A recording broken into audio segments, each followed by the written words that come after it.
The stars outside the window were beautiful. Kang Do-won stood alone on the observation deck of the carrier ship Aegis and watched them burn. Somewhere out there, beyond those lights, a fleet of 10,000 enemy ships was coming to kill every human left alive. 11 years. That was how long humanity had been fighting. 11 years since the Velen Dominion appeared in Earth's sky and told humans to surrender or die. 11 years since humanity sent back a simple message that shocked the galaxy. They said no. Do-won remembered that day. He was a cargo pilot then, moving supplies between Earth and the moon. He had a wife. He had a daughter. He had a small apartment in Seoul with a window that faced the mountains. All of that was gone now. The Velen burned Seoul in the 3rd year of the war. They burned most of Earth's cities. 12 billion humans lived on that blue planet before the war. Now, only 800 million remained, scattered across hidden stations and colony ships, running and fighting and dying. The door behind him opened. Do-won did not turn around. He knew who it was. "You should sleep," said Yun-hana. Her voice was soft but tired. She was always tired now. Everyone was. "I will sleep when we win," Do-won said. Hana walked to stand beside him. She was the chief science officer of the Aegis, one of the smartest people Do-won had ever met. Her hair was gray now, though she was only 40. The war had aged everyone. "We received the intelligence report," she said quietly. "The Velen High Council has scheduled our end. They call it the final cleansing. 72 hours from now, their fleet will attack. They plan to kill every human in the solar system." Do-won said nothing. He had expected this. The Velen did not make treaties. They did not take prisoners. In their 10,000 years of conquest, they had destroyed over 400 species across 3 galaxies. No one had ever survived their purges. No one had ever lasted as long as humans had. "Admiral Taiho wants to see all commanders," Hana continued. "He has a plan." Do-won finally turned to look at her. A plan to win? Or a plan to die well? Hana did not answer. Her silence told him everything. They walked together through the narrow corridors of the Aegis. The ship was old and damaged. Burn marks covered the walls from a battle 3 months ago. Half the lights did not work. But it was still flying, still fighting, like everything human. The command room was full when they arrived. 50 officers stood around a holographic display showing the solar system. Red dots surrounded Mars, where Andara Station floated like a last fortress. Those red dots were Velen ships. There were so many of them. Admiral Taiho stood at the center of the room. He was 78 years old, the oldest surviving fleet commander. His face was covered in scars. His left arm was mechanical, a replacement for the one he lost at the Battle of Europa. But his eyes were still sharp, still burning with something that the Velen could never understand. "Thank you all for coming," Taiho said. His voice was calm. "I will not waste your time with false hope. We all know what is coming. In 3 days, the largest Velen fleet ever assembled will attack this station. Their mission is simple. They want to end us. They want to erase humanity from the universe." No one spoke, no one moved. "We have 347 ships," Taiho continued. "They have over 10,000. We have no reinforcements coming. We have no allies. We have no escape route. By every military calculation, we have already lost." He paused and looked around the room, meeting every officer's eyes. "But we are still here. 11 years they have been trying to break us. 11 years we have refused to kneel. Every species the Velen conquered gave up within 2 years. We have fought for 11. Do you know why? Silence. Because we are human," Taiho said. "Because giving up is not in our nature. Because every time they knock us down, we stand back up. They do not understand this. They cannot understand this. And that is our advantage." He pressed a button on the console. The holographic display changed, showing a battle plan. This is Operation Last Word. We will not hide. We will not run. We will attack. Every ship, every pilot, every soldier. We will hit them so hard that even if they destroy us, they will never forget what it cost them. Do-hwan felt something stir in his chest. It was not hope. It was something older, something deeper. It was the same feeling his ancestors must have felt when they faced impossible odds and refused to bow. After the briefing, Hana pulled Do-hwan aside. Her eyes were serious. "There is something else," she whispered. "Something I have been working on in secret. I call it Project Echo. It might be our only real chance." "What is it?" Do-hwan asked. Hana looked around to make sure no one was listening. "A way to make sure that even if we die, humanity lives forever. A way to send who we are across the stars, to every corner of the galaxy." Do-hwan stared at her. "Is that possible?" "I do not know," Hana admitted. "But I have to try." Outside the window, the stars continued to burn. In 72 hours, the final battle would begin. Humanity had no real chance of survival. But they had something the Velen would never have. They had the will to fight until the very end. And sometimes that was enough. The Velen command ship was called the Throne of Silence. It was the largest warship in 3 galaxies, a monster of black metal that stretched 5 kilometers from end to end. Inside its dark halls, Overlord Maven sat on his throne and watched the humans die on his screens. Maven was old, even by Velen standards. He had lived for 6,000 years. He had personally commanded the destruction of 30 species. He had watched entire civilizations burn and felt nothing but satisfaction. The Velen were the masters of the universe. All other life existed only to serve them or to be erased. But today, something was bothering him. "Tactician Brel," Maven called out. His voice echoed through the throne room. "Come here." Brel stepped forward from the shadows. He was small for a Velen, with 4 arms and skin the color of dried blood. Unlike most Velen commanders, Brel did not enjoy war. He studied it. He analyzed it. And for 11 years, he had been studying humans. "You called for me, Overlord," Brel said, bowing his head. "Yes." Maven pointed at the screens showing battle reports. "Explain this to me. We have killed 94% of their population. We have destroyed their homeworld cities. We have taken everything from them. Why are they still fighting?" Brel was silent for a moment. He had asked himself this question many times. "I do not fully understand it myself, Overlord," he admitted. "But I have some theories. Speak." Brel pressed a button on his wrist. Holographic images appeared in the air, showing human history. Cities burning. Soldiers charging into impossible battles. People standing against tanks with nothing but their bodies. "Humans are different from other species we have conquered," Brel said. "Most species, when faced with certain death, choose to surrender. They calculate the odds and make the logical choice. Humans do not do this." "They are stupid then," Maven said. "No, Overlord. They are something else." Brel showed more images. A human pilot crashing his ship into a Velen cruiser. Human soldiers holding a position for 3 days without food or water.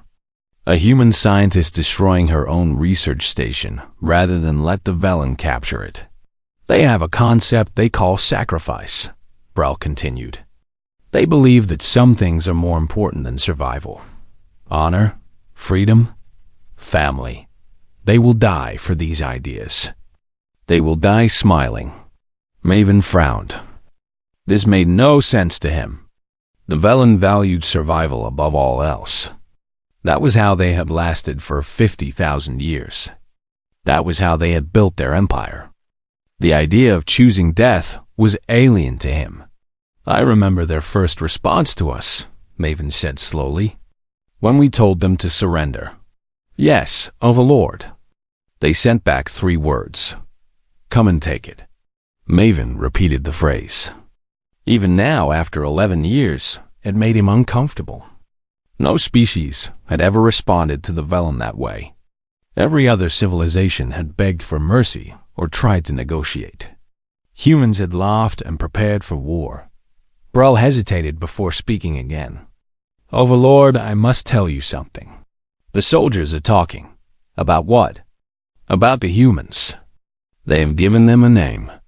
They call them Kethori. Maven's eyes narrowed. Kethori was an old Velen word. It meant those who do not stop. That is foolish, Maven said. They are just mammals from a wet rock. They have no special power.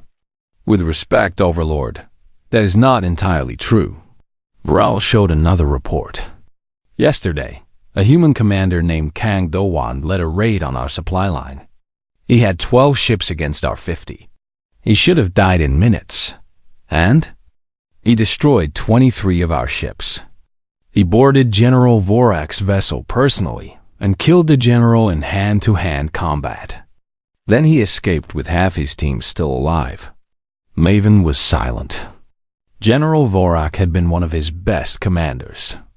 Velen were twice the size of humans, stronger, faster, with natural armor on their skin. For a human to kill one in close combat was almost impossible. How? Maven asked. The reports say Do-wan was injured badly. He was bleeding from multiple wounds, but he kept fighting. Our soldiers say he was laughing. Brel paused. They are afraid of him, Overlord. Afraid? Maven stood up from his throne. He was massive, 3 meters tall, covered in battle scars. Velen are afraid of nothing. That was true before we met humans, Brel said quietly. But something has changed. I have spoken to soldiers who fought at Earth. They tell me stories. They say humans do not retreat even when they should. They say humans strap explosives to their own bodies and run at Velen positions. They say humans keep shooting even after losing limbs. They say humans die with strange expressions on their faces. What expressions? Smiles, Overlord. They die smiling. Maven sat back down slowly. For the first time in 3,000 years, he felt something cold in his chest. He did not know what to call it. This changes nothing, he said finally. In 3 days we attack. We will destroy their last fleet. We will hunt down every hidden colony. We will erase them completely. Yes, Overlord. Brel bowed. But may I make one suggestion? Speak. Do not underestimate them. Every commander who has done so is now dead. Brel looked at the screens showing human ships gathering near Mars. They know they cannot win. They have known this for years. Yet they still fight. That should terrify us. Why? Because an enemy who has nothing to lose is the most dangerous enemy of all. They are not trying to survive anymore, Overlord. They are trying to make sure we never forget them. Maven stared at the screens for a long time. The human ships were small, damaged, few in number. His fleet could destroy them easily. Victory was certain, but somewhere deep inside him, in a place he did not want to acknowledge, a small voice whispered a warning. These humans were different, and that scared him more than he would ever admit. 48 hours before the end of the world, Kang Do-han walked through the civilian quarters of the Aegis. The corridors here were different from the military sections. There were children's drawings on the walls. The sound of voices and laughter leaked through thin doors. Life continued here, even in the shadow of death. Do-han stopped in front of a small recreation room. Through the window, he could see a group of children sitting in a circle, listening to an old woman tell stories. She was telling them about Earth, about green forests and blue oceans, about cities full of lights. Most of these children had never seen Earth. They were born on ships, in space, running from the Velen. Earth was just a dream to them. Commander Do-won? He turned around. A small girl stood behind him. She was maybe 9 years old, with short black hair and eyes too serious for her age. Her name was Nari. "Hello, Nari," Do-won said, kneeling down to her level. "What are you doing here alone?" "I was looking for you," she said. "I made something for you." She held out a piece of paper. Do-won took it carefully. It was a drawing. She had drawn a planet with blue and green colors. Around it, she had drawn small stars. At the bottom, she had written one word in Korean, home. Do-won felt his throat tighten. He thought of his daughter. She would have been about Nari's age now, if she had lived. "It is beautiful," he said. "Thank you." "Commander," Nari said, her voice quiet. "Are we going to win?" Do-won looked at her for a long moment. He could lie. He could tell her everything would be fine. But she deserved better than lies. "I do not know," he said honestly. "But I promise you this. We are going to fight as hard as we can. And no matter what happens, the universe will remember us." Nari nodded slowly. She did not cry. Children in this war learn not to cry. Later that night, Do-won found Yoon Hana in her laboratory. The room was filled with strange machines and glowing screens. Dr. Yoonji, her assistant, was sleeping in a corner, exhausted from days without rest. "Is it ready?" Do-won asked. Hana turned to face him. Her eyes were red from lack of sleep, but there was fire in them. "Project Echo is complete," she said. "But there is something I did not tell you before. Something about how it works. Tell me." Hana took a deep breath. "The transmission needs an anchor. A human consciousness to guide it through the quantum network. Without an anchor, the signal will scatter and be lost." "You mean someone has to die? Not just die." Hana's voice was heavy. "They have to give up everything. Their memories, their thoughts, their entire self. They will be burned into the transmission. They will become the message." Do-won was silent for a moment. Then he said, "I will do it." "No." Hana shook her head firmly. "You are needed for the battle. Besides, one person is not enough. I was wrong about that. The anchor needs to be stronger. It needs to be many people. How many? As many as we can get. Hundreds, maybe thousands. All connected together, all giving their consciousness at the same moment."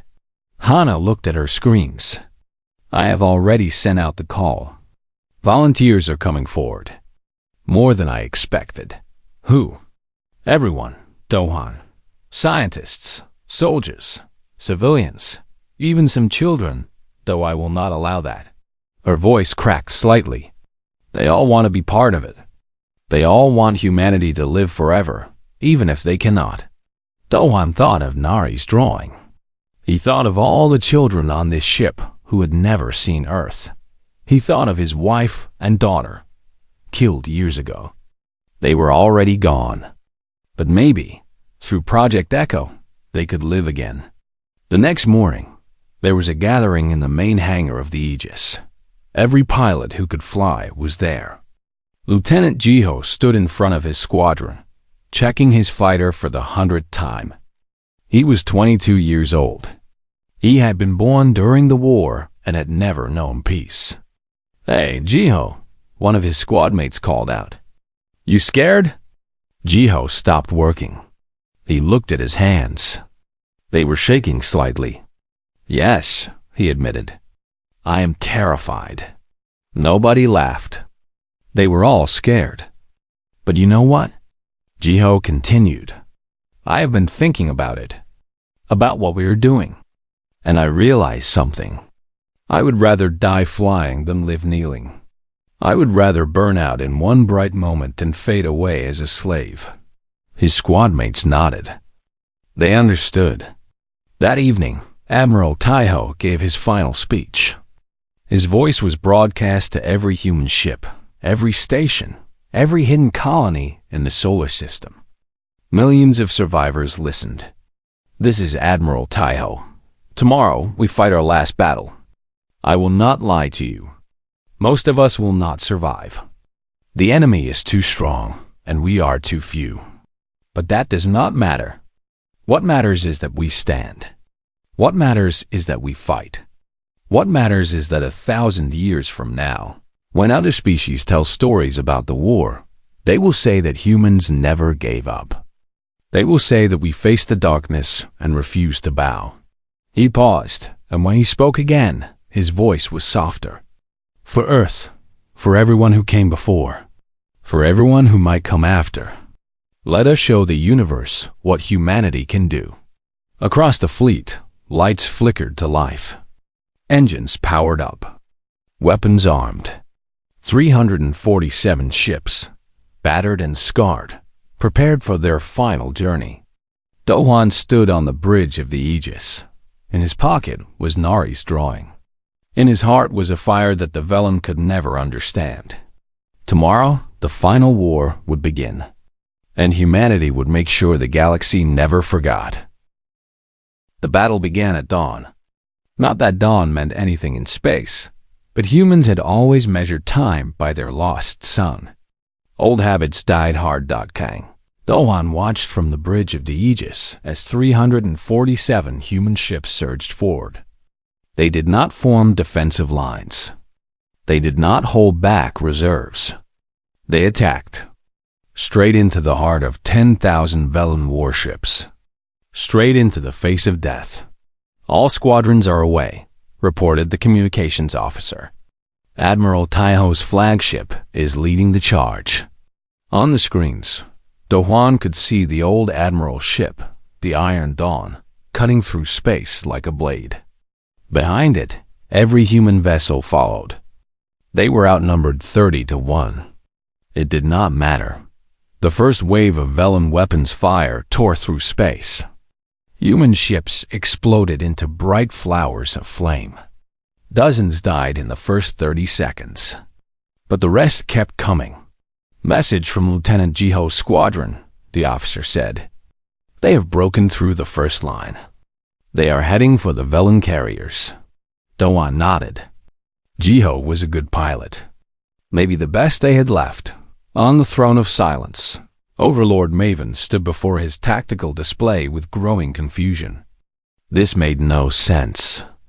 The humans were not fighting to win.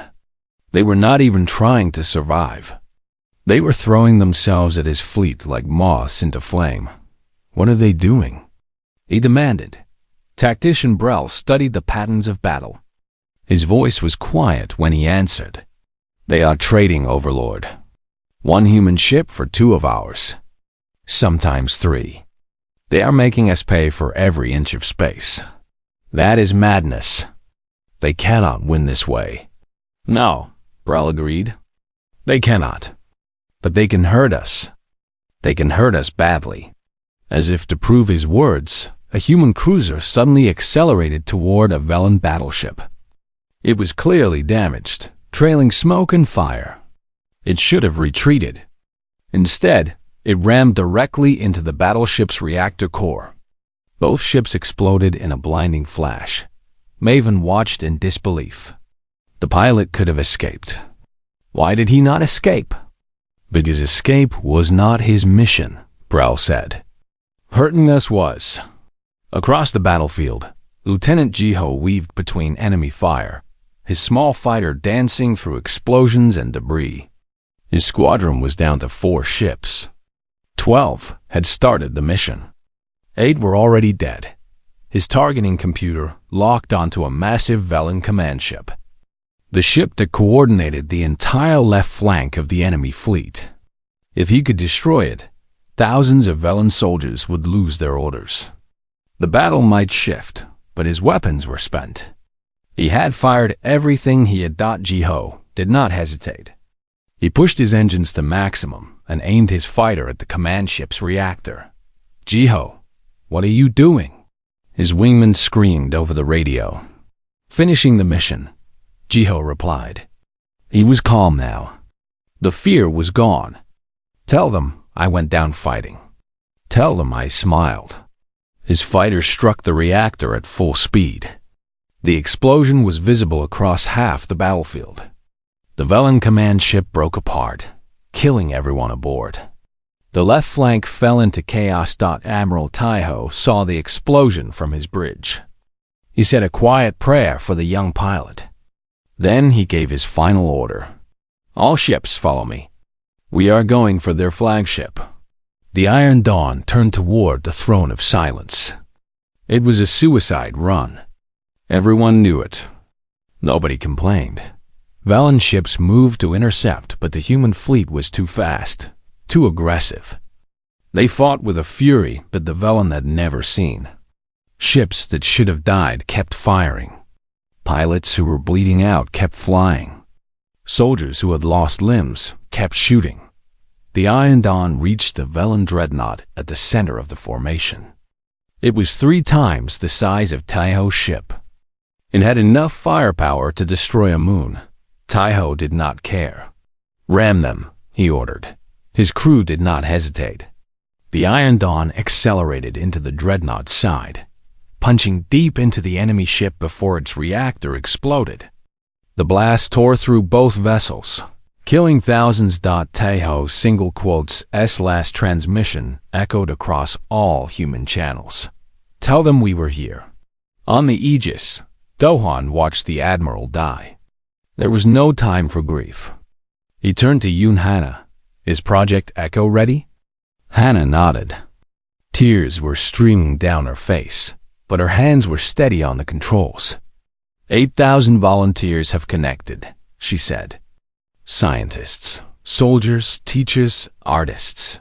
They are ready to give everything. Do it. Hannah activated the system. Across the fleet, 8,000 humans closed their eyes. They felt their minds connecting, merging, becoming one. All of humanity's memories flowed through them. Music, art, love, rage, hope, stories of courage and sacrifice. Images of green forests and blue oceans. The laughter of children. The tears of the grieving. Everything that made humans human. The transmission began. On the Throne of Silence, Maven felt something strange wash over him. It was not a weapon. It was not an attack. It was a voice. Millions of voices, speaking as one. We were never fighting to survive, the voices said. We were fighting so the galaxy would remember. Remember that someone stood up. Remember that someone said no. Remember that someone chose to burn rather than bow. The message spread outward at the speed of light, carrying human consciousness to every corner of the galaxy. Every enslaved species heard it. Every conquered world received it.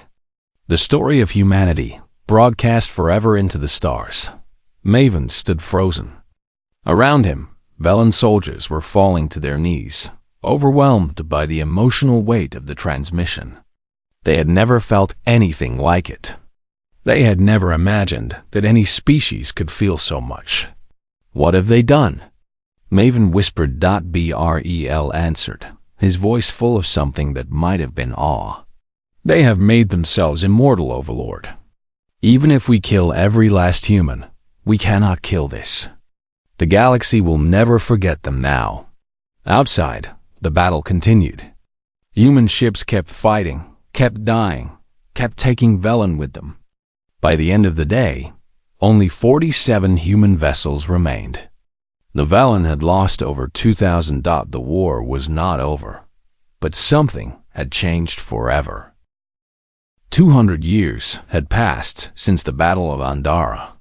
The galaxy was a different place now. Historian Seal walked slowly through the ruins of a dead city. She was not human.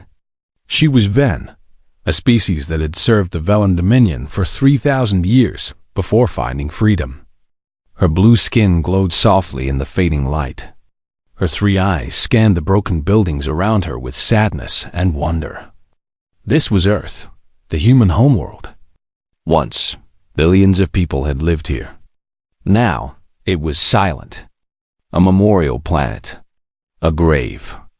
Seal had traveled across 2 galaxies to see this place. She had studied human history for most of her life. She had read their books, listened to their music, watched their stories. She felt like she knew them, even though she had never met one, because almost no humans remained. The final battle at Andara had destroyed most of their fleet. The survivors, fewer than 10,000, had scattered to the far reaches of space. Some said they found a new home beyond the known galaxies. Some said they died out long ago. Nobody knew for certain. But humanity's legacy had not died. Not at all. Seal remembered learning about Project Echo as a child. Every Venn child learned about it. Every child in the galaxy learned about it. The transmission had reached her people 50 years after the battle. It had arrived like a bolt of lightning, carrying human memories, human emotions, human defiance. Before the Echo, the Venn had been slaves. They had accepted their place. They had believed that resistance was impossible, that the Velen were too strong to fight. The Echo changed everything. Seal's grandmother had told her about the day the message arrived. The entire planet had stopped. Millions of Venn had stood frozen, listening to human voices speak directly into their minds. They heard stories of courage. They felt emotions they had buried for centuries. They saw images of humans fighting and dying and refusing to give up. And something woke up inside them. If they could fight, Seal's grandmother had said, then so could we. The rebellion began slowly. Small acts of defiance, sabotage, secret meetings. But it spread like fire. Within 10 years, half of the Velen slave species were in open revolt. Within 30 years, the Dominion was crumbling. Within 50 years, it was gone. The Velen still existed, but they were no longer masters. They were just another species, broken and humbled, their great empire reduced to dust. They had won the Battle of Andara. They had killed almost every human. But they had lost everything else. Seal entered a building that had once been a museum. Most of it had collapsed, but one room remained intact. Inside, behind protective glass, were artifacts from the Final War. Military badges, personal letters, photographs of smiling faces, and in the center of the room, a small piece of paper. Seal approached it carefully. The paper was old and fragile, but perfectly preserved. It showed a drawing of a planet blue and green surrounded by stars. At the bottom, a single word was written in a human language. Home. Seal knew the story of this drawing. A child named Nari had made it. She had given it to a commander named Kang Dohan on the night before the final battle. Dohan had carried it with him until the end. When his body was found in the wreckage of a Velen command ship, the drawing was still in his pocket. He had died fighting. He had died with the drawing of home pressed against his heart. Seal stood before the glass for a long time. She did not cry, but she felt something deep inside her move. Later that day, she visited another part of the memorial. This area was different. It was not a museum. It was a meeting place. Species from across the galaxy came here to pay their respects. Today, a small group of aliens stood in a circle, talking quietly.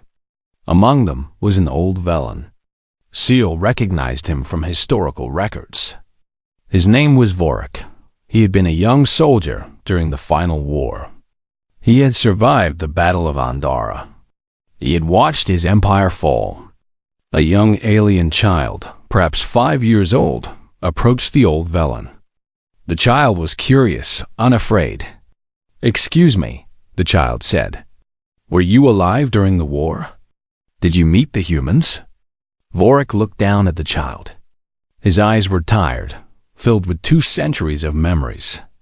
"Yes," he said slowly. "I fought against them.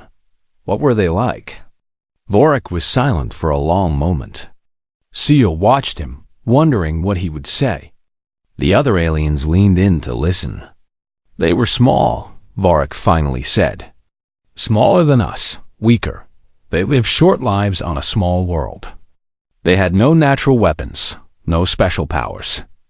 By all logic, they should have been easy to conquer. He paused. But they were not like other species. They did not think like us. They did not fight like us. When we told them to surrender, they laughed. When we burned their cities, they built new ones. When we killed them, more stood up to take their place. The child's eyes were wide. Were they brave? Beyond anything I have ever seen, Vorik said. I watched human pilots crash their ships into our fleet, just to take a few of us with them. I watched human soldiers fight until their last breath, smiling as they died. I watched them lose everything and still refuse to give up. He looked at the memorial around them, at the ruins of the human world.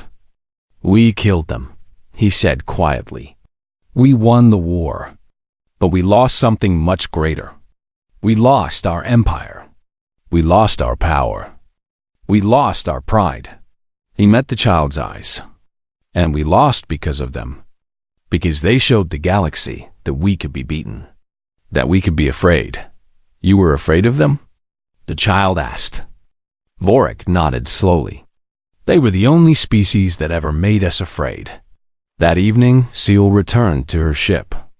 As she prepared to leave Earth, she activated her communication system. Across the galaxy, billions of beings were listening to a broadcast. The same broadcast that played every year on this day. The anniversary of the Battle of Andara.